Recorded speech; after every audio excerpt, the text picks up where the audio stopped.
So, it says proceed down the hall, but that's wrong because what I'm supposed to say next is I want to welcome Jay Gross. Jay Gross is a high school teacher in Shepherd, Michigan, and I've known Jay for quite a while. Jay, are you in here? Yep. Okay, good. I want to make sure you're somewhere back there, and I'm going to let Jay come up, and he's doing our opening keynote. Good morning, Mooters. I can see the curious looks in the faces that keep turning around going, why is he back there? Well, those of you who know me, you know probably how shy and introverted I am. But I have a real problem standing on a stage talking to my peers and my colleagues because I'm still a teacher. I'm just a teacher. I'm an English speech and debate teacher at Shepherd High School. I've been there for 24 years, and I don't feel like the expert. And I'm going to quote a very good friend of mine, Ann Thorpe. I look at you guys as the experts. I go to a lot of people in this room. You're my colleagues. You are my saviors in the light of snow. I have to use anything without there today when I'm lost in Moodle or I'm lost in Google and I need help because I've got a presentation in 20 minutes.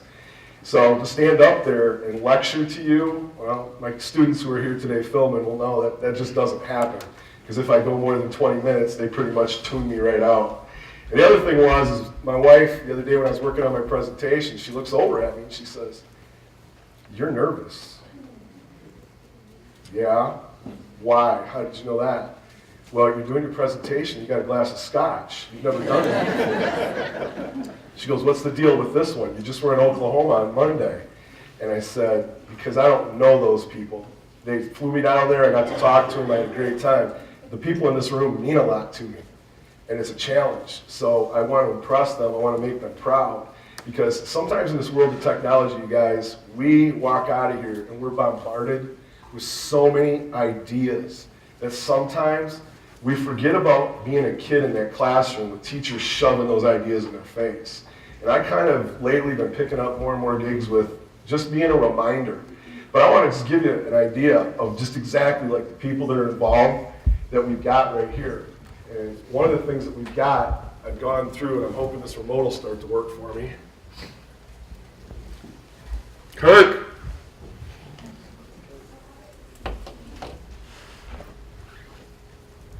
Come on. Come on. There we go. I talked about being more nervous. I was reading through the program, and Chad, I was looking in there. Chad, where are you at? Right here. Where? Gotcha. Hey, you look nice today. Thank you, man. I like that. I tried a suit and a tie one time, and somebody said, "Do you have to go to court after this, or did somebody die?" So I didn't want to freak anybody out at that point. But I looked through your thing, and I'm thinking, Chad, I've never met you, but I want to.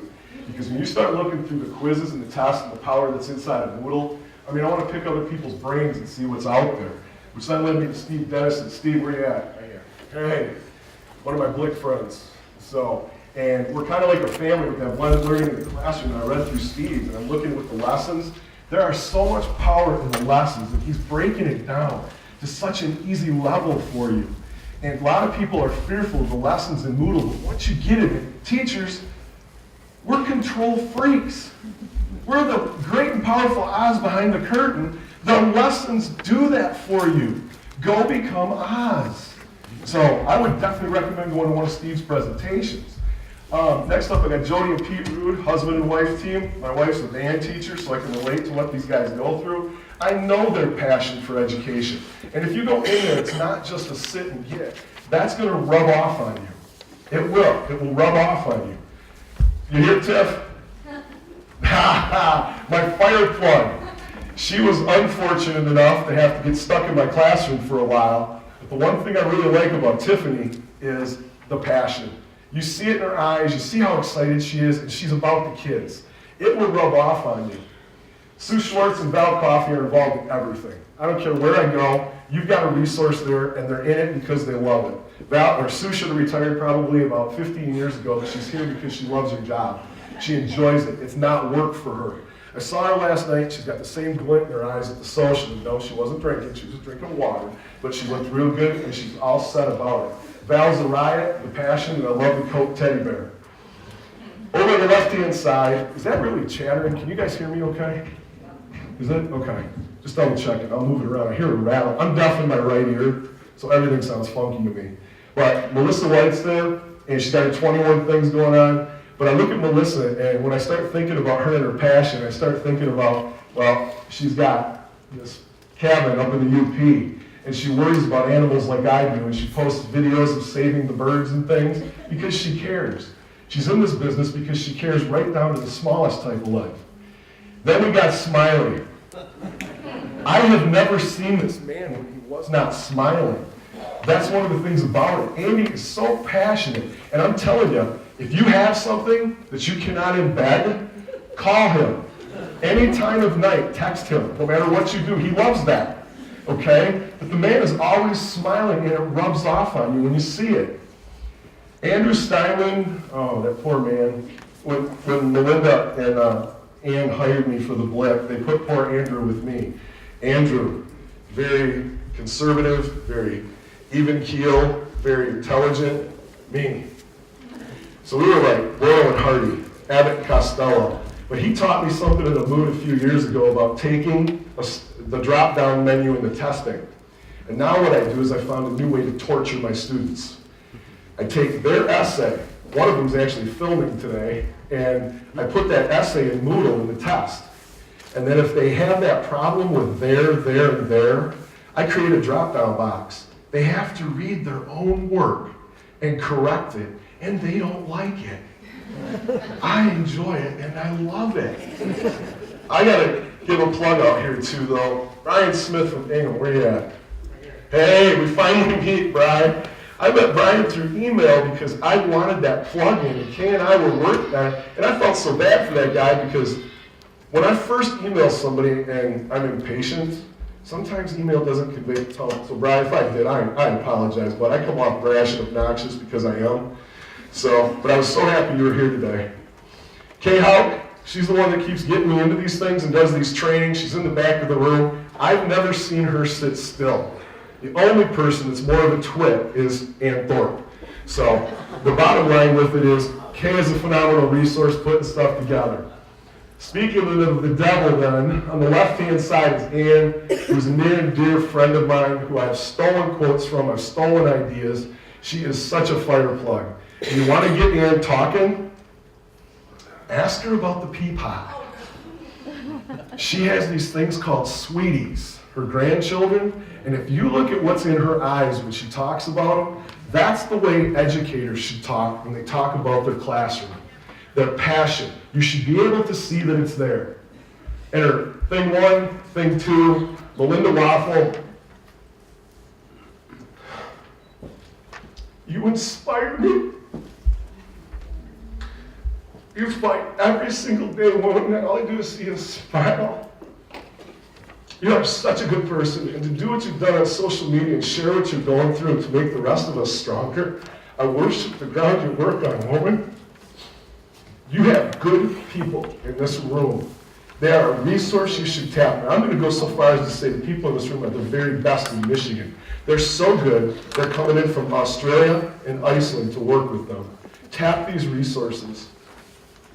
Some of these people and you, and these people and you are basically no longer changing things today. You are no longer techies. That sounds like something you caught in college.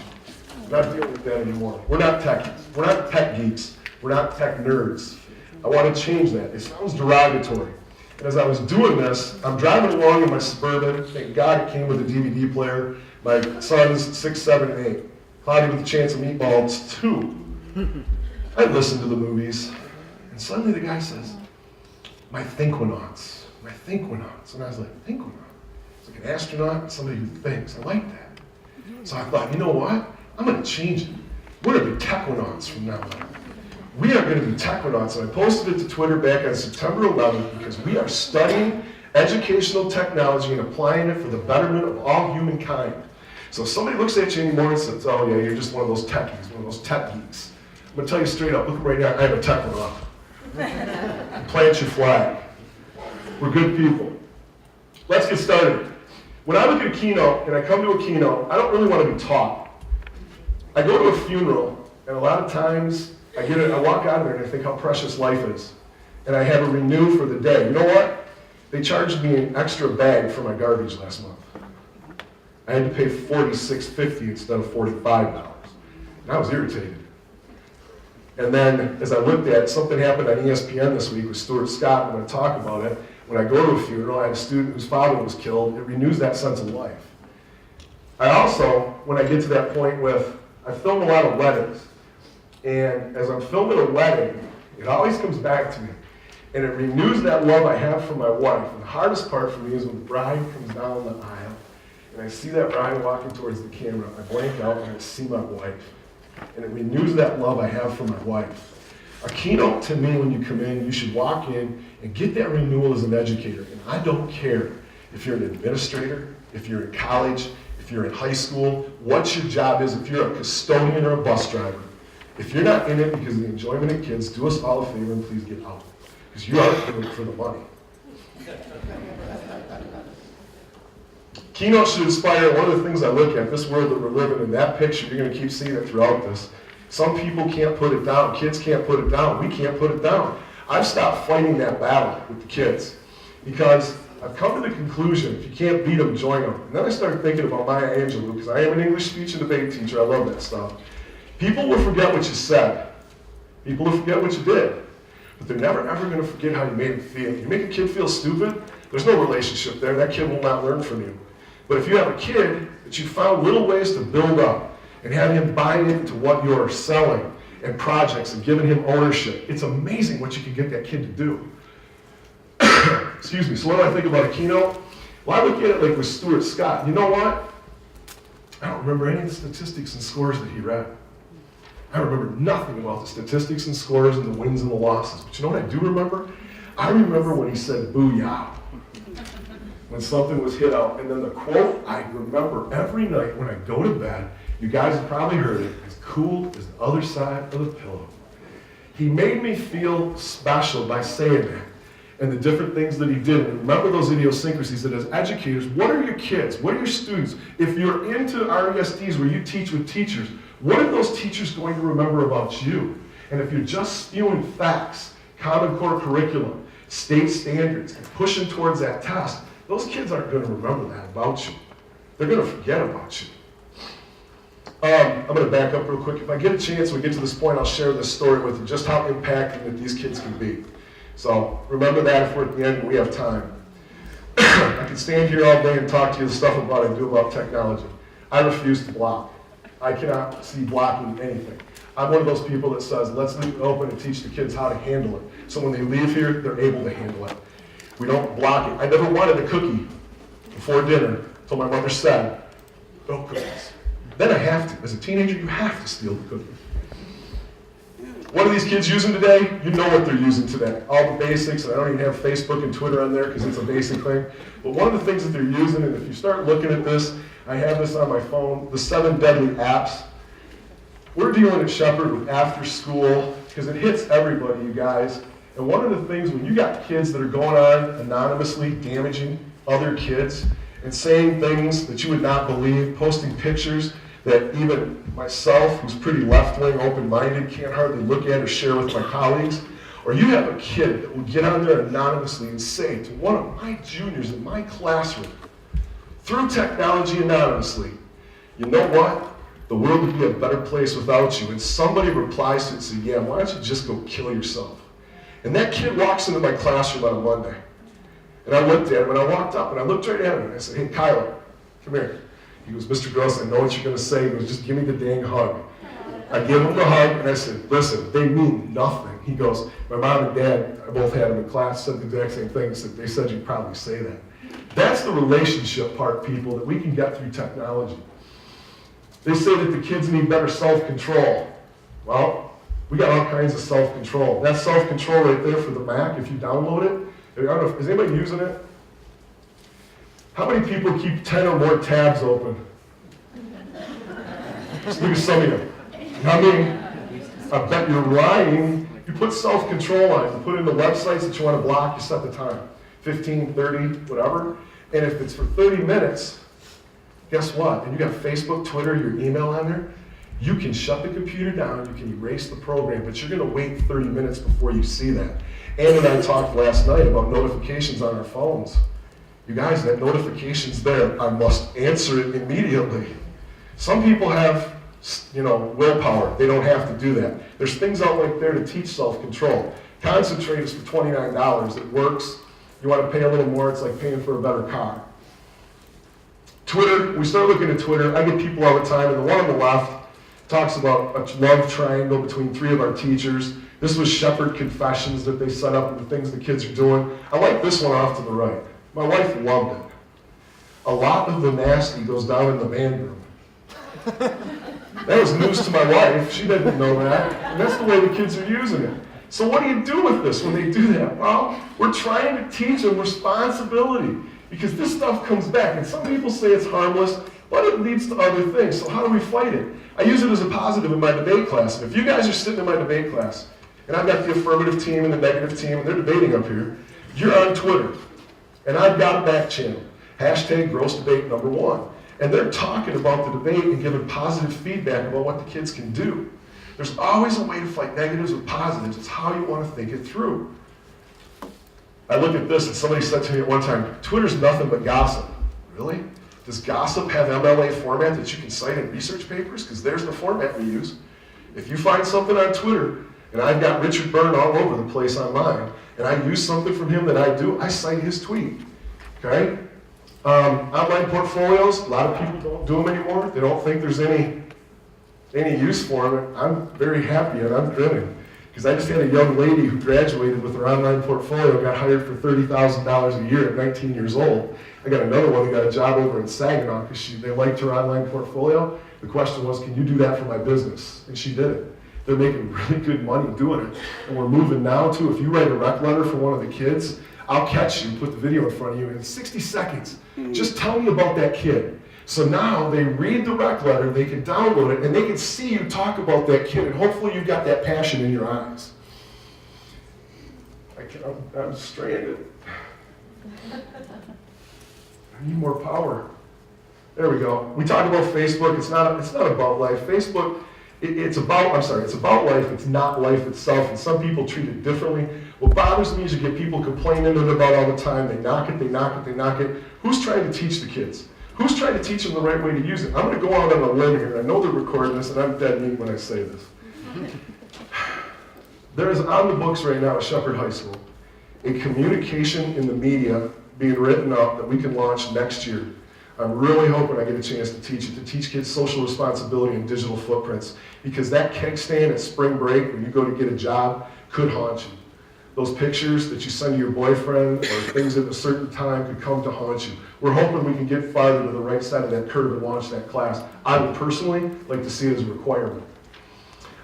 With my page on Facebook, I'm on Facebook, I have students, I have parents, I have friends, I have all kinds of people on there. If it isn't positive, inspirational, or something that Shepherd needs to know, like a snow day, okay? I don't post it. And I went right for the heart, tried to touch hearts. That's the goo. That's my son I was home with, he had double pink eye. If somebody looks at it and goes, there's a guy that cares about his kids. Yes, I do. And off to the left-hand side is my dog. Kids and dogs, good luck. You abuse those dogs, I'm going to put on my ninja suit, and you're going to see a fat ninja coming at you. Don't be mean to kids and dogs or any animals. A lot of people still complain, who's teaching them how to use it? What I wish you would do is, if you're on Facebook, is just do me a huge favor. Just wish a kid happy birthday. I know it says, some of you still think face-to-face is the way to do it, shake the kid's hand in this, and it is, I agree. But this means so much to them, and I didn't really know it until I started doing it a couple years back. And I don't cut and paste or anything. I got individual, I don't know how many of you I've said, hey, have the greatest birthday ever, I'll find you and smack you in the back of the head, love you. Something like that makes their day. It's amazing how much it means to them. And I didn't know until a parent-teacher conference. Mother came up, grabbed the back of my shirt, I'd never laid eyes on her before. She looks at me and she says, Mr. Ross, I need to talk to you. I said, what? She looks up at me and she says, thank you. You're the only one other than me and his dad who wish him happy birthday on his Facebook page. And your heart just falls, and you think, oh my God, we have so many kids out there crying for voice. They just want to be liked. They just want to be heard. You can do it with a happy birthday. How about somebody did something great in the classroom? You saw a kid make a great shot, or you took a picture with your cell phone at one of the games, or the band concerts, or the choir concert, or down on the bottom, post those snow days, graduation information. I've got things on there about getting to know people at Shepherd with some biographies. This was the #1 thing we did that really helped. Last year, we come back from spring break. Monday, Tuesday, Wednesday, we're off. Kind of like this year. Parents, what's going on? Take our kids. We've been with them for 2 weeks. Are you stupid? Send them. Claire, Don, do me a favor. Send me a picture of what you're seeing. Bam. All of a sudden, the Facebook. Oh my God, thank you. Those roads are terrible. You saved our children. The visual image of it on Facebook helps so much, but you got to build that credibility. And this is the one that cracks me up. You are friends with students and parents on Facebook? Mrs. Claire Bunker, our superintendent, she's a crafty woman, sends me down to Adrian because Terry Abbott's speaking. If you know who Terry Abbott is, he is the president's #1 media advisor when the 9/11 towers were hit. And when he's sitting in that kindergarten classroom, Terry Abbott's in the back of the room, he gets whispered in his ears about the towers. He looks at Abbott and says, you have 1 hour to write me a press conference. I got to get on Air Force One, have me something to read. This is the guy that wrote it for him after the towers. He stands there in front of, I found out later, 32 superintendents and me. And I'm sitting in the back, got all my munchies, got my computer out listening, and he says, any educator who's on social media with their students is an idiot. Started talking to him how I used it. He says, we need to have lunch. We sat down and chatted. Make a long story short, Terry looks at me and says, Jay, you're an abomination. A normal person would get mad. Jay goes, thank you. He goes, you found a way to make it work. And the thing that gets to me, you guys, I refuse to let the 1% of deviants of teachers that look at this as an opportunity to be a pedophile, to dictate and rule my life. I'm a good person. You guys are good people. It's okay to send a message or a text to somebody once in a while that says, hey, I saw that play. You were phenomenal as Pinocchio. It's not going to get you in trouble if you step outside your comfort zone. I refuse to stand here and let what if, what could happen, or because those people act that way, I can't be a human being with my students. You want to fight a pedophile? It's plain and simple. Go after the predators by educating our kids. Let them know what's right and wrong when somebody's kind of schmoozing in on it. Okay? What I wish you'd do is always stop and look through the kids' eyes. That is a huge thing, because I come in so excited. I'll never forget coming back from McCall. Vox Proxy. Anybody use it? Vox Proxy. Yep. I didn't think anybody used it. I didn't either. $110 out of my own pocket. I popped it in. You know what it does? If you put it in a PowerPoint, and you have a PowerPoint slide, you can make a little man walk out on the PowerPoint. Hello, I am Byron. I am here to read the slide for you. And he says whatever you want him to say. He walks off, and there's all these characters. You know what the learning curve on that, I'm semi-tech savvy, the learning curve on that thing was probably 6 hours. And then I said, you know what, if I'm sitting here, is that the big a deal? No. I tossed it back on the shelf, about $110. We get so excited, we don't look at it through the kids' eyes. Do the kids really want more characters coming across the screen? No, they don't. Don't be afraid to take a chance. Step outside that comfort zone, because innovation is actually doing the things that you're afraid of. It's okay to fail.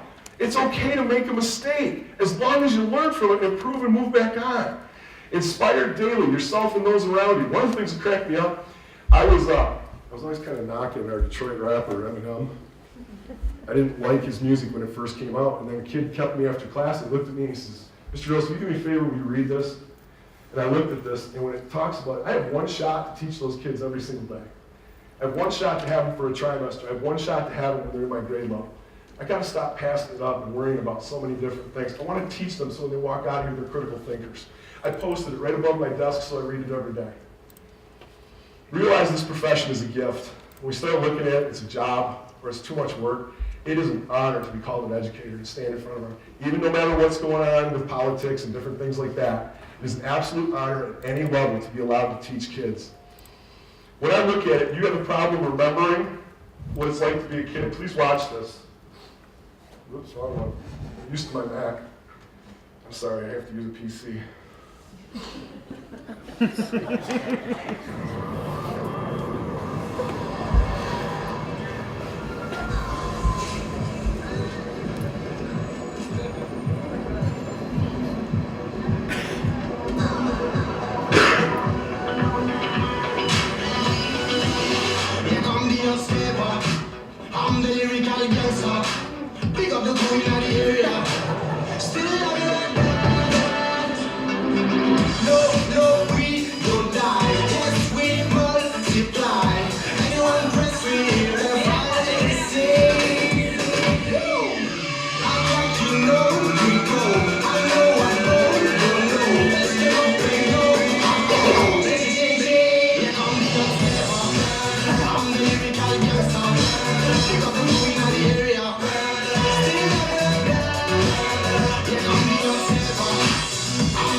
love watching that because it reminds me of what it was like to be a kid, and I just wish I could stand in front of that mirror. Now, I don't dance. I look like the woodchuck at the end of Caddyshack as it gets going, but when I look at it in this situation, it's a great video to watch and remember us to be a kid again. Nobody wants to be read a slide. Nobody wants to stand there, and it's still happening at different levels. They read them, they regurgitate. I know. I have kids that walk out of classes like this, come to my class to skip it. Yes, Mrs. Bunker, I allow it. So, come down to the next one. When you do dittos, and you got the handouts coming out on a daily basis, no kid ever said that was the greatest handout ever. Can we do this tomorrow too? It doesn't work that way anymore. We're in their world. Now, I do wish they had dittos. I miss the ditto machine. Why, people? And you went into class with a purple dot on your nose, and the children knew it was going to be a good day. They're slowing down the thing. I do miss the dittos. So we've come so far, but the kids haven't changed when you look at it. My cassette tapes were phenomenal. They were phenomenal things. You want to know something? I'm showing this to you. You can't touch it. So was the 8-track. The Carpenters. Rainy days and Mondays always get me down. I would kill to play it again, but I'm scared. I don't have the Matchbox, and it's... We've come so far with where we're at. And you take a look at the old Victrolas and things that we had. Listen to the prehistoric Googling. But you know what? I look at it and I'm going, some people don't think Googling is fair. It's cheating. I've been called a cheater because I've got it set up so my kids don't research on Google anymore. Google does it for them and sends it to its email box. So I'm doing in my Moodling thing. Why waste time Googling when Google will do it for you? Andy, how much time do I have? I know we were running late. I want to make sure. You sure? Okay. My GDocs challenge, here's one for you. I'll assign it to you guys right now. We just did this yesterday with my juniors. They don't like me. We're all in a class. Here's the topic. Social media must be allowed in public schools. Social media must not be allowed in public schools. I'm going to number you off 1 through 10. The only rule, you can't talk in this class. You have to use the internet. You have to use the internet. You have 72 minutes, have a completed essay printed out on my desk right now. Right at that point, 72 minutes. You ought to see them go. It's amazing. It is chaos. 2 minutes? Okay. I'm going to skip through this, you guys. By the way, we're talking to kids today that can look at your cell phone about the swipe marks on it. They know what you do in your spare time. Fruit Ninja, Temple Run, Angry Birds. They can look at that. You still want to go with them with dittos and stuff? By the way, this is all loaded to jgrossproductions.org. jgrossproductions.org. You can download it. You can look at it. You can go to SlideShare. It's on my website. You'll see it. It says Moot 2015. I'm not going to be able to get through it all because we're running loose. But I do want to get down here to the end. My vision and my theme for you guys is to take a chance to communicate each other, to use those people that I showed you today, collaborate, and don't ever be scared to walk up to one of them. They are phenomenal people who are passionate about education. I got a vision for all schools that focuses on, number one, build relationships, and I don't care if you're at the college level to the kindergarten level. You find that you will get those relationships, those kids will learn from you. And I've got tons of stories on it, I wish we had more time. Have the relevance, relate it to their lives, and if you've got the rigor and you challenge them, you're going to have some incredible classrooms. I'm going to skip that one, go to texting. Don't use all caps, I hate that. Have parameters, basically set it, the kids will follow it. And I just want to get to, I'm sorry, you guys, I didn't know we'd be this short. Every single child we come across has a gift. The bottom line, it's our mission to help them find it, to unwrap it, and to polish it. You got, and some of the hardest kids, 27-inch gauges with holes through their ears, 72 piercings in their face, you stick a magnet on it and laugh. And they're the ones that are sometimes the hardest to deal with. They're the ones that need us the most. Find a way. Now, I'm not telling you to go gauge your face and put things in there, that kind of thing, but you can always find a way to just ask them, why? Why do you do it? Okay? All they have to have voices that are yearning. You'd be amazed at the stories they have to tell. My problem is, sometimes I get people that come to me with digital story programs, digital story technology, and if they're not helping the kids find the voice, what is digital storytelling technology without a story for the child to tell? And you're teaching them how to do it. It's just like, use this, it's technology, you got to do it. So I'm going to put a curse on you now.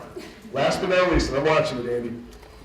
There's this moment when you take attendance. I don't care what level you're at. If you're teaching a workshop and you're with a bunch of teachers and you go over who everybody is and you announce, there's this moment when I take attendance. And I walk to the front of the room. As I walk past you, your phone's supposed to be turned over. You're supposed to be paying attention. And I say, eyes, ears, and no time. And they put it down and they look up at us, people. It's awesome. They trust us. There's this hope and there's this look in their eyes. They want to be good people. They want to be better than they are. And if you're wasting that moment to look at them that you've got, I'm putting that curse on you. Take it one time and stop and go realize what this profession is and what a gift it is. Because it is. If it were my last day teaching, what would I say to them? All kinds of different things. What would they say about me? What are they going to remember about me? It isn't going to be the test scores and the information. It's about you as a person. And I keep telling myself, I can touch their minds with all the information I want. There's a chance they might remember. But if I touch their heart and I make them feel special, it could work. And I screwed up. I saw this on Facebook one time before I was on my way out. I was rushing to get to a meeting, and as I looked at my Facebook, because I promised my family I wouldn't tweet and answer emails while I'm in the car, I saw this on a Facebook post, and I immediately looked at it. It's Kurt Cobain from Nirvana. And he read that, so remember, it's better to burn out than to fade away. And I looked at that, and I was like, Jess, what are you doing? You know I don't even allow that music in my classroom? He committed suicide. And I thought, I gotta text him. And I waited. I didn't text him because I was in a hurry. He hung himself. And I will remember, what if, for the rest, I've talked to counselors, I've talked to people. I'll never know because I was busy. One scared, but what if? And then I take it to the next level with Words with Friends. I was playing with Sean, intelligent kid, good enough to be a hacker. In my classroom on a Friday, giving me crap about how he was beating me. I came in Saturday night, looked at his score, I played it, and usually I'd say, hey bud, how's it going? Because he was a quiet, introverted kid. I was so tired. He took his life that night. We've had 6 suicides in 7 years. We need more people communicating, and don't be afraid of being a pedophile. Don't be afraid. You're not. You're good people. You're teachers. You're educators. And I've had kids, when I taught adjunct here at Mid, that are having the same problems. Some of them are in their 40s. Take a chance, people, because stop and look through those students' eyes. Don't be afraid to step outside your comfort zone and try something. When you come down to it, inspire yourself and those around you, and please remember that this profession is a gift. I got to be honest with you. I was scared to death today. It has been my absolute honor to share time with you. Thank you.